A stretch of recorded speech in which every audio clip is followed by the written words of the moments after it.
If you've been curious about the difference between a voice over IP phone call and a traditional telephone call, you're in the right place. Let's start with the regular phone call, or what they call in the telecom industry, believe it or not, POTS, plain old telephone service. Here's how it starts. You pick up a phone here at this end. You're going to make a call. It comes out over copper, usually, into what's called a CO, or a central office. At that point, this analog call is converted to digital. That's what this conversion mark is. And then it goes through a proprietary network. And you see here I've written et cetera, because it can make a number of jumps, depending on who your carrier is, who they've leased facilities from, what the time of day is, what the optimum routing cost is.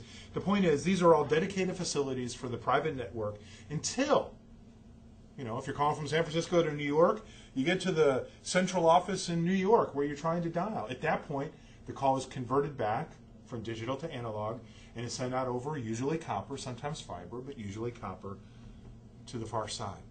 It's worked for 100 years, but it's not efficient. So how is voice over IP different? Start down here. You have a phone call. And then it's converted to the internet protocol, and that can either be done in the phone itself or in a switch in your building. But the point is, it gets converted, and then it just rides into the internet. It just goes in here, and I have no dedicated facilities because there aren't any. It rides the same infrastructure because this phone call is broken down into packets and is treated like any other data that's sent across the internet, whether it's an email or whether it's an MP3 file or a Word document, a PDF, whatever. It just rides like anything else. The only other piece of the mystery is it gets converted based on who you're using for this internet phone call at the far side, at a central office, so that it could ride copper back to the other side.